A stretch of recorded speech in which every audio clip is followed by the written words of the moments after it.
O podcast do Otimista Brasil recebe hoje Pablo Cesário, referência nas áreas de relações governamentais, políticas públicas e governança corporativa. Graduado em Relações Internacionais e Ciência Política, com doutorado em Política Internacional e Comparada pela Universidade de Brasília e pós-doutorado pela Universidade de São Paulo, Pablo acumula mais de 20 anos de experiência como executivo no setor público, privado e na sociedade civil. Ele é fundador e pesquisador do Instituto Péricles de Políticas Públicas e, atualmente, exerce o cargo de presidente executivo da Associação Brasileira das Companhias Abertas, a Abrasca, entidade que representa empresas que somam 40% da participação no PIB nacional.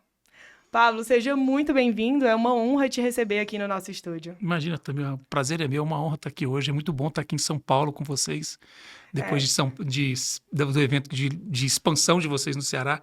Eu fico muito, muito feliz de ver grupos como vocês vindo para São Paulo também. Muito obrigada. E, bom, já que você tocou no assunto, por que não iniciarmos o nosso podcast de hoje falando sobre a sua presença no evento do Otimista Brasil, lá em Fortaleza, qual é a sua visão, tanto o que você achou da cidade no geral, mas sua visão técnica também de Fortaleza, do Ceará como um todo no mercado hoje.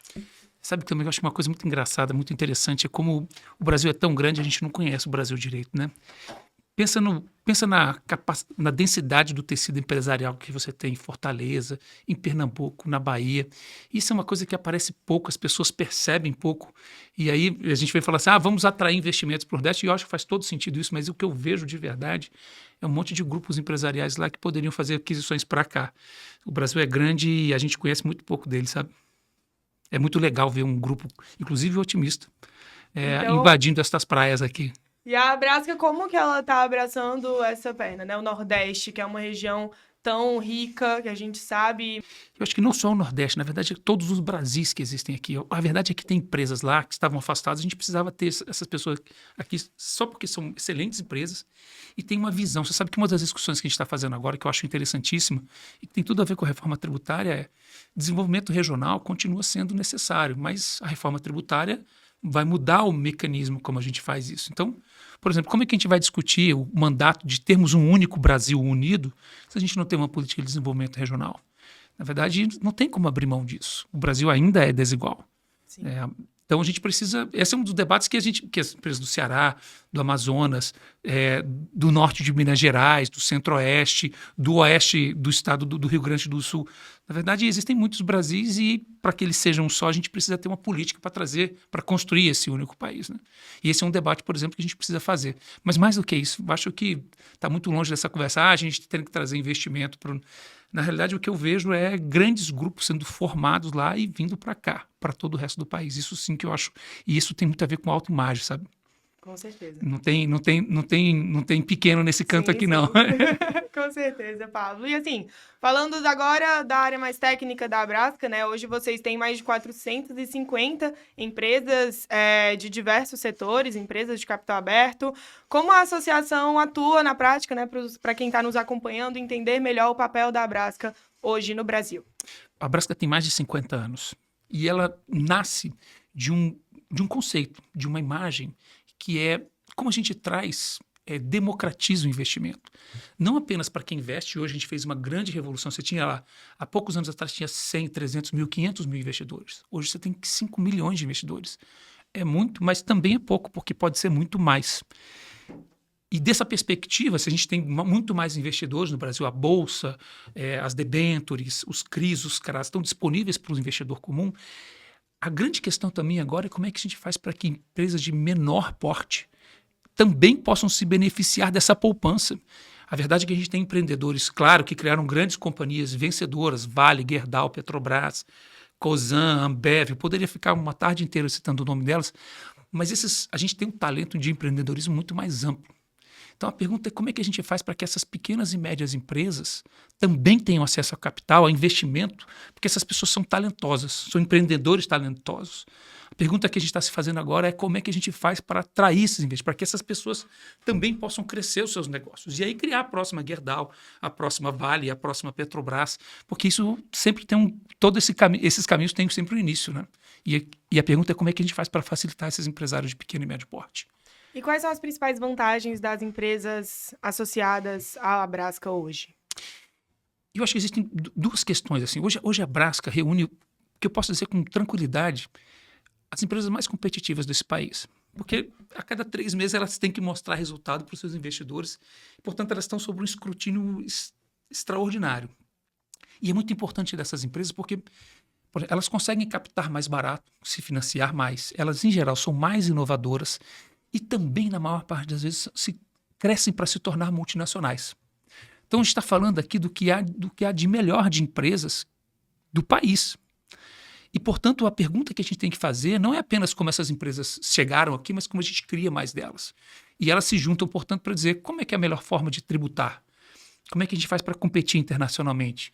Como a gente faz para criar uma economia que seja mais sustentável? Como é que a gente faz para lidar com diversidade? Então, todas essas questões, na verdade, a Abrasca é um lugar onde essas empresas que são as mais competitivas se encontram para discutir, que são desafios que são comuns. Como é que a gente faz para competir no mundo inteiro? O mundo vem competir aqui, como é que a gente vai lá competir também? Então, essas são as discussões que a gente faz e, portanto, a Abrasca, vamos dizer que é tipo uma praça, onde as pessoas se encontram para papear, mas para principalmente discutir o que elas querem fazer em conjunto. E esse talvez seja a principal, é como elas se encontram e das ideias para o país, não é para... Porque elas competem, elas vivem a vida dela. Ela pergunta como é que a gente faz para melhorar o país. E essa aqui é a grande questão que a gente discute na Abrasca hoje em dia. Bacana. E a gente, no começo da nossa conversa, você comentou sobre a reforma tributária, e é realmente o assunto que está mais em voga nesse mercado hoje, né? Que vai trazer, já está trazendo muitas mudanças para o mercado. E recentemente o ministro da Fazenda, o Fernando Haddad, ele mencionou que a segunda fase da reforma tributária não deve mais avançar ainda nesse ano. Quais seriam os impactos práticos dessa indefinição, né, principalmente para as empresas de capital aberto, tanto em termos de vantagem quanto de desvantagem?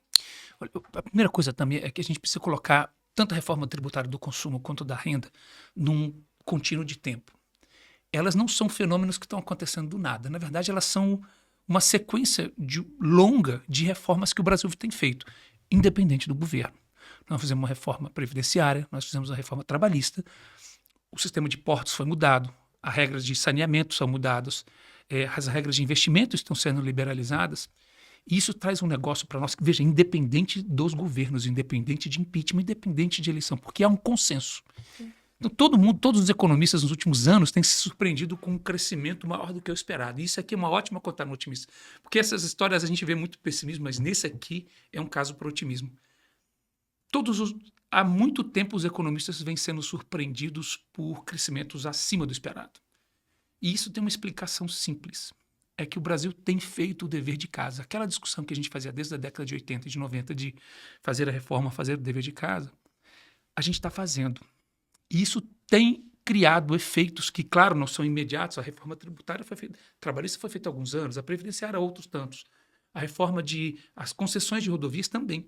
Só que, ou seja, não é de hoje para amanhã, mas uma hora os resultados vêm. E é isso que a gente está enfrentando agora. Então, a reforma tributária está lá no Congresso, ela vai ser aprovada. Faltam pequenos detalhes para ser aprovada, não são desimportantes. Mas a gente defende que a próxima discussão deve ser da reforma da renda. Agora, a gente tem que ter um cuidado aqui. A reforma da renda tem que ser feita como um todo. Não dá para mudar JCP, CSLL, um imposto ou outro, porque se você muda, a gente tem um sistema ruim, mas que funciona. Então, para fazer uma mudança, ela tem que ser pensada e talvez, de fato, fique atropelado com o tempo das eleições, porque isso é uma discussão super complexa. Então, acho que uma reforma da renda grande não dá para fazer esse ano, provavelmente não no ano que vem, mas ela é uma discussão que precisa ser feita agora. Porque a gente precisa dizer quem paga imposto demais, quem não paga imposto, quem paga imposto de menos. Quais são os incentivos que a gente está dando para que as pessoas... A gente está dando os incentivos certos. As pessoas estão ganhando porque elas trabalham, porque elas inovam, porque elas empreendem. Tem buracos, tem falhas aí. Então, de fato, não acho que a gente vai ter uma reforma da renda este ano ainda. Mas a gente tem até o dia 31 de dezembro que aprovar algumas medidas que especialmente sobre as empresas brasileiras multinacionais. Então, a gente tem que, para aprovar, por exemplo, uma mudança de lei, chama-se tributação em bases universais. É como as nossas empresas pagam impostos sobre os ganhos que a gente tem no exterior. A gente tem na mesa hoje uma medida provisória que muda a regra como as empresas estrangeiras pagam imposto sobre as filiais delas aqui. Então, a gente não vai ter uma reforma da renda inteira? Não vai ter. Mas do ponto de vista de tributação da renda, a gente tem algumas discussões das mais complexas e mais importantes já na mesa e a gente tem que aprovar até dia 31 de dezembro de 2024. E já estamos em meados de outubro, ainda temos uma eleição de segundo turno, ou seja, o Congresso vai voltar firme para as eleições, depois das eleições, início de novembro. É pouquíssimo tempo para fazer essa discussão, mas ela precisa terminar até 31 de dezembro de 2024. Tem que correr aí contra o tempo, mas nesse cenário todo, com todas essas mudanças previstas, as que já estão acontecendo, que já estão caminhando, quais são os principais desafios que as empresas de capital aberto vão enfrentar nessa transição que está acontecendo agora, né? E também, na sua opinião, qual seria a melhor estratégia para se adaptar, independente do ritmo que for acontecendo, mas o que as empresas devem fazer podem fazer para diminuir, mitigar os efeitos de tudo isso? Acho que tem duas coisas ao mesmo tempo. Acho que como grupo, a gente tem um grande desafio, que há uma enorme demanda por aumento da tributação das empresas. E aí eu estou dizendo não pelas empresas, mas como sociedade civil de uma forma geral. Não dá para aumentar mais impostos. Não dá para o Estado pedir nenhum real a mais, até que ele prove que todos os dinheiros que ele tem lá estão sendo gastos da melhor maneira possível. E isso hoje não pode ser dito.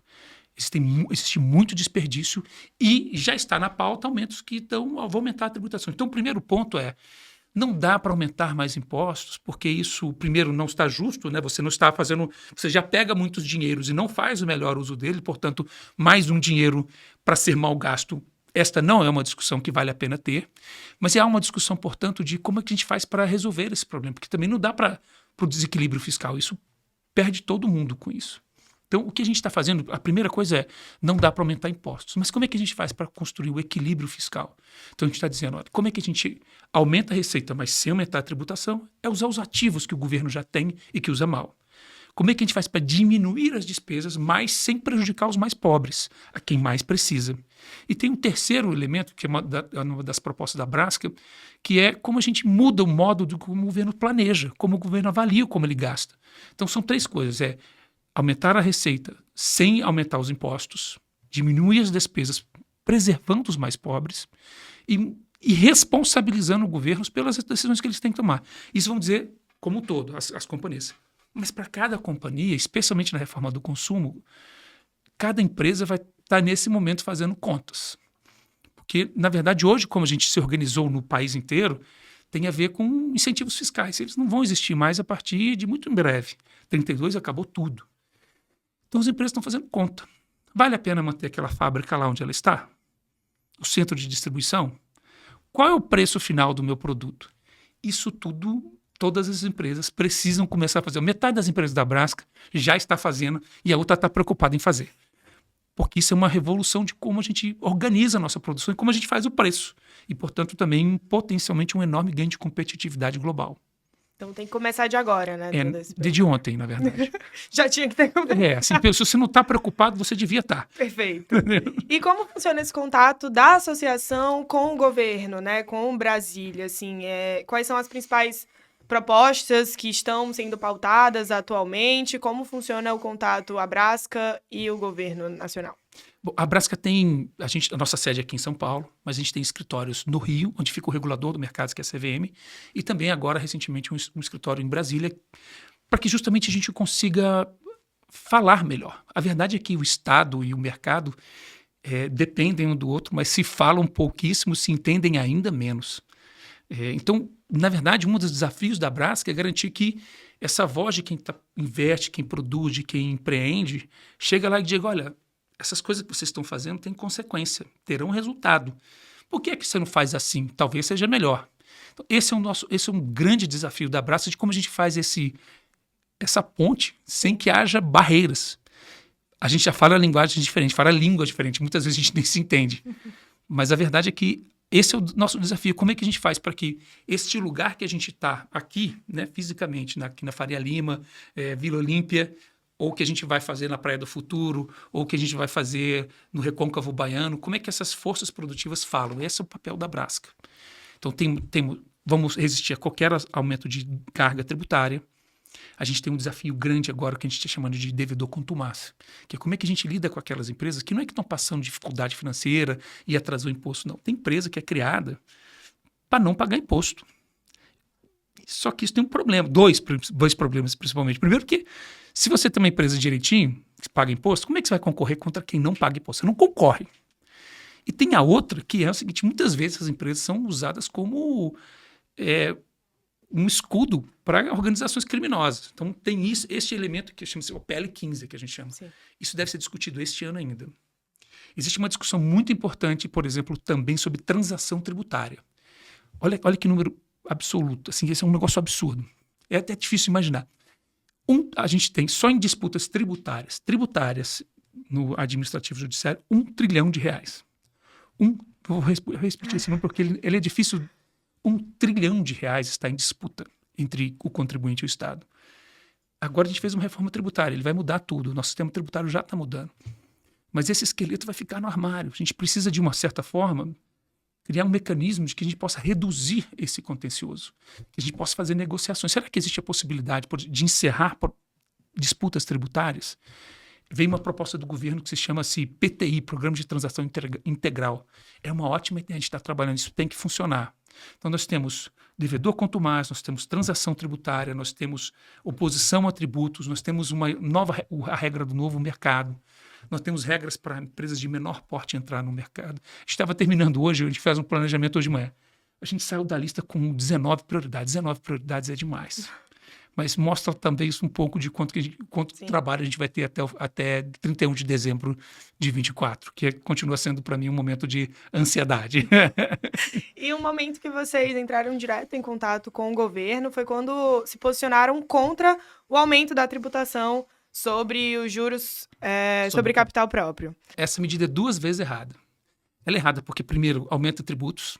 E isso, de novo, não dá para, como sociedade civil, dizer tá ok. Não tá ok. O Estado pede muito mais da sociedade do que entrega de volta. Esse termo de troca não vale a pena. Você vai falar assim, existem países que cobram mais impostos do Brasil? Existem. Existem quem cobram menos? Existem também.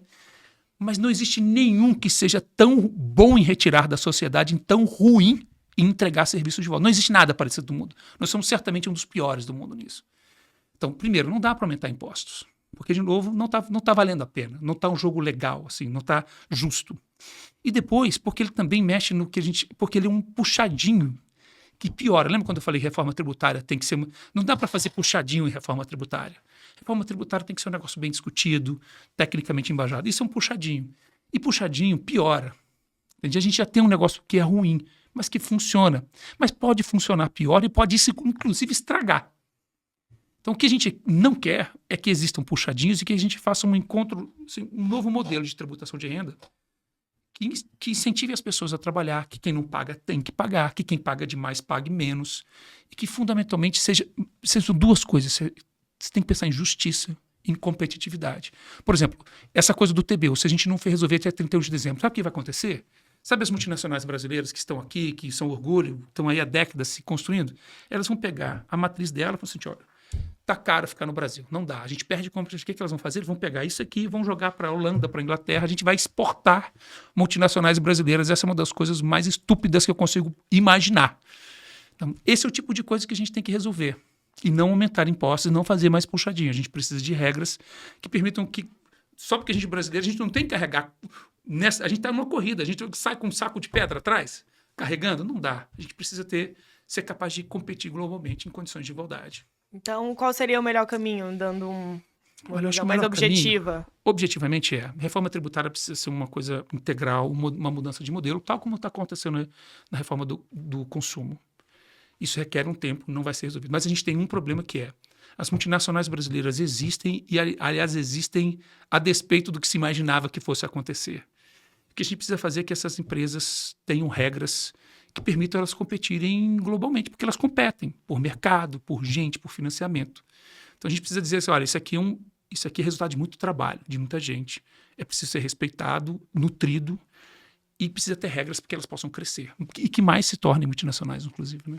É isso. E outro projeto de lei que está aí na economia brasileira é o projeto de lei complementar 68 de 2024, que propõe aí o split payment, né? Que aí vai trazer em 3 modalidades, abrangendo todas as operações sujeitas ao IBS e à CBS. Eu queria que você desse também a sua avaliação sobre a viabilidade desse mecanismo de pagamento? O split payment é um dos elementos centrais da reforma tributária Sim. do consumo. O que vai acontecer? Acho que para todo mundo entender como vai funcionar. Quando uma empresa pagar imposto, ela vai reconhecer todos os impostos que foram pagos antes e ela vai pagar automaticamente para quem merece receber. Isso é lindo quando e se funcionar. Porque, primeiro, isso é um sistema muito complexo e preocupa que ele não exista. Não é nada trivial construir um sistema desse. E não existem muitos no mundo que a gente possa se inspirar. A gente tem, nas demais reformas tributárias do consumo, elas foram menos ambiciosas. Eles construíram mecanismos mais simples. O nosso é muito ambicioso. Então, tem duas questões. Primeiro, isso precisa funcionar. E caso não funcione, a gente precisa ter um plano B. Não dá para o sistema entrar em pane. Isso não existe, não pode existir. E depois tem uma coisa que é o custo que as empresas vão pagar nessa transição. Porque, de certa forma, o Estado está dizendo, me paga antes e se alguém não pagar, você não recebe. Tá bem, mas olha, isso tem um custo para os demais agentes privados que vão ficar tendo que tomar conta se alguém pagou lá atrás. Então, é uma boa ideia. No papel mas ela tem custos muito relevantes e ela tem riscos igualmente relevantes. Então, é difícil imaginar hoje, o nosso modelo deve acontecer, mas como é que a gente diminui risco e diminui custo? Não dá para fugir desse debate. Você falou em custos, então as empresas teriam custos relevantes, Claro. Significativos para fazer essa transição? Como funcionaria para adotar transição, tem uma questão de prazo, né? Porque assim, entra uma tecnicidade, assim, a gente vai pagar por regime de caixa e receber por regime de competência. Significa que a gente paga antes de receber impostos. Isso tem preço, isso tem um custo. Tem um custo para todas as empresas. Você pode dizer, o custo vale a pena? Esse é um argumento válido, é possível.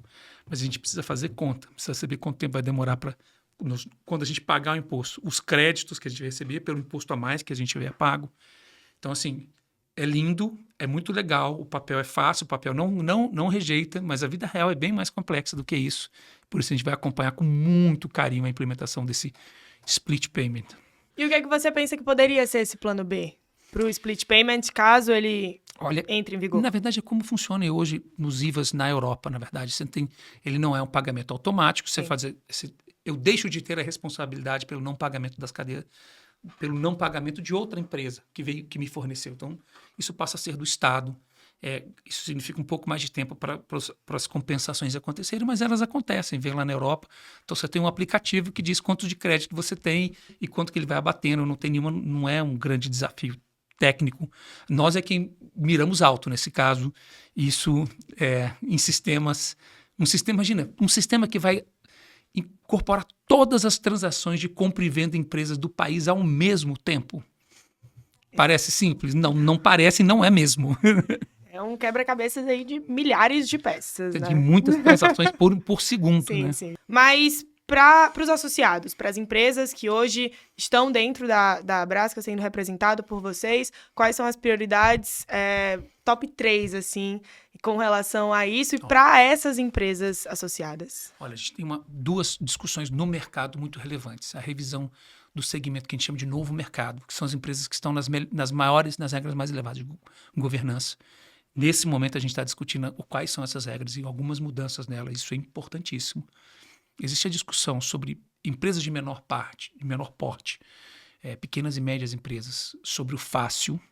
Então, essa é uma discussão proposta pela CVM. E ainda há uma discussão sobre como a gente facilita a vida de investidores não residentes no Brasil, estrangeiros que vêm investir aqui. Essas são as discussões de mercado.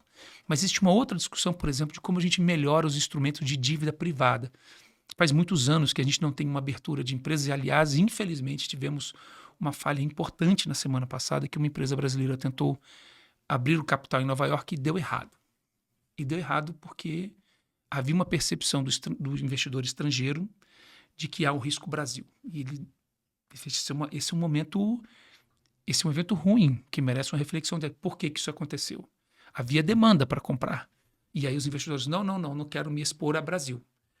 Isso acende um sinalzinho amarelo que, né, a gente não dá para ignorar. Eu sei que a gente somos mais otimistas, mas a gente não ignora sinais de alerta, né? Sim. Então, a gente tem uma agenda de mercado muito intensa esse final de ano, início do ano que vem. A gente tem uma agenda tributária, tem uma agenda de sustentabilidade. Por exemplo, a discussão sobre crédito de carbono vai ser aprovada esse ano. toda a imagem de que isso vai ser aprovado.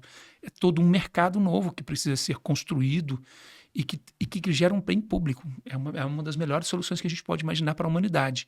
Então, tem um monte de desafio e eu diria que a gente vai ter não só um final de ano, mas um início do próximo bem intenso. Fiquei com uma pulguinha atrás da orelha aqui com relação a esse problema que deu, que a empresa não conseguiu expandir. O que foi esse obstáculo, né? Quais foram esses obstáculos? Isso é um tema complexo e uma luz amarela intensa. Sim. Veja, é uma empresa de um grupo empresarial muito consolidado, já tem várias empresas de capital aberto, que tem um modelo de negócio conhecido, que já nasce multinacional, ou seja, tem uma boa parte das suas receitas no Brasil, mas já tem negócios na Europa e nos Estados Unidos. Fez um lançamento de o que a gente chama de roadshow, né, que é campanha para vender, tinha mais que o dobro de demanda de ação. A poucos momentos de fechar o preço, os investidores desistem. E as notícias que chegam é que eles desistiram porque havia um risco país muito elevado.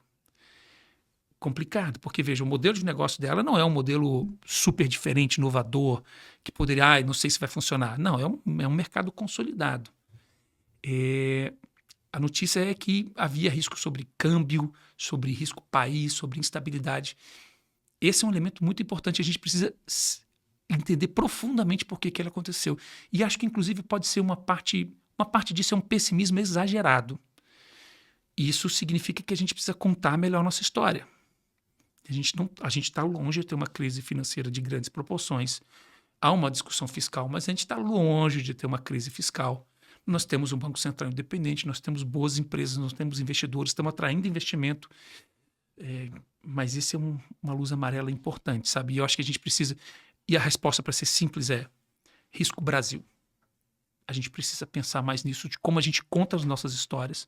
Estamos longe da imagem negativa que se tem sobre o país hoje, longe. A gente tem um monte de desafio, mas longe de ter uma crise iminente. Longe. O que está chegando nesse mercado? Como é que a história que está chegando lá, como a gente conta a nossa história, como a gente conta, inclusive, nesse caso, uma óbvia história de sucesso. Então, temos aí um desafio importante. Tem que estudar, tem que observar bastante. Não é simples, não é trivial, não. Com certeza. Já que a gente está abordando esse assunto agora, como você avalia o cenário macroeconômico atual no Brasil e os impactos que estão acontecendo hoje no mercado de trabalho, por exemplo, principalmente? Olha, o mercado de trabalho anda bastante aquecido e isso está muito ligado a um aumento de gastos públicos muito elevado que aconteceu desde o ano passado. Nós tivemos algumas medidas que elevaram amplamente o gasto do Estado, a transferência de Estado para as famílias, e as famílias aumentaram seus gastos. Isso, obviamente, tem um reflexo, que é o aumento do consumo, mas também isso não é sustentável no longo prazo. Então, talvez o maior sinal de alerta que a gente tem é a criação de uma estabilidade fiscal clara, inequívoca. A gente está longe de ter uma escalada descontrolada, mas também temos que estar em momento de alerta. Por outro lado, então, a gente tem o emprego crescente, uma atividade crescente. Como eu já disse, uma parte disso tem a ver com esse gasto, mas tem a ver com as reformas. A nossa estrutura econômica mudou. Sim. Existem alguns elementos que a gente tem que tomar cuidado. A primeira delas há muito capital brasileiro saindo do país. Muito disso ligado a uma perspectiva de risco. A gente está tendo muita entrada também, especialmente por conta das vendas de commodities, que geraram receitas muito importantes para o país. Nós continuamos atraindo muito investimento estrangeiro. Então, a gente tem, nesse momento, esse aquecimento do mercado de trabalho, ele é real, mas ele não deve continuar indefinidamente, porque ele está ligado a gastos, e gastos públicos têm limite, porque todo orçamento tem limite. Mas nós temos uma economia muito melhor, que vem dando sinais de dinamicidade incomum. Então, temos duas tendências. Estruturalmente, a gente está indo bem, a gente está fazendo o dever de casa que a gente tem que fazer. Há um desafio fiscal que é comum. Veja, nós temos um país que é desigual. A gente tem empresas extraordinárias, sobre as quais a gente está falando aqui, mas persiste uma pobreza que a gente não pode tolerar. E isso significa pressão por gastos. Porque, de fato, não dá para imaginar que uma pessoa possa morrer de fome. Isso não é aceitável. Então, a gente tem um desafio de como a gente consegue um equilíbrio entre manter essa economia dinâmica que a gente tem e, ao mesmo tempo, garantir que as pessoas que precisam do Estado realmente, as pessoas que precisam e não outras, recebam as ajudas que elas precisam para ter uma vida digna. Sim. Então, esse é o grande desafio que a gente tem. Temos um alerta fiscal e uma preocupação com a percepção de risco. Mas a economia está andando. O crescimento está acontecendo. E isso não só os gastos que se explicam. Isso é uma trajetória longa de reformas que não acabou e que continua contando com o apoio da classe política brasileira. E eu tenho certeza que vai continuar contando. Nesse Congresso, agora em novembro, a gente vai enfrentar isso de novo. E no próximo também é o que as eleições municipais nos indicam que aconteceram nessa semana passada, retrasada, né? Pablo, a gente complexo, tá vendo, né? É bom ficar otimista, mas tem muita coisa para ficar atento também, que não dá para ser realista. Sim, eu prefiro ser otimista. A gente está aí nessa mas linha. Detesto ter que ficar pessimista. Portanto, olhe antes, né? Os sinais de alerta antes. Perfeito. Bom, tem mais alguma coisa que você gostaria de acrescentar na nossa conversa? É um enorme prazer. De novo, é um prazer estar aqui com vocês. É importante ter vocês aqui em São Paulo. Não apenas com o olhar de onde vocês vieram, mas com o olhar de que existe um país grande e vocês sabem fazer o serviço que vocês estão fazendo. Então, estou muito feliz de estar aqui e de vê-los aqui, porque acho que esse aqui não é só um primeiro passo, está longe de ser o último. Nós que agradecemos a disponibilidade, todo o apoio. Esperamos nos reencontrar mais vezes com notícias positivas, otimistas, né? Que nos próximos 6 meses aí, essas 19 prioridades... Diminuam, né? Chega em 10, pelo menos, né? Muito obrigada, Pablo. Muitíssimo obrigado. Esse foi mais um episódio do podcast Otimista Brasil. Até a próxima. Tchau, tchau.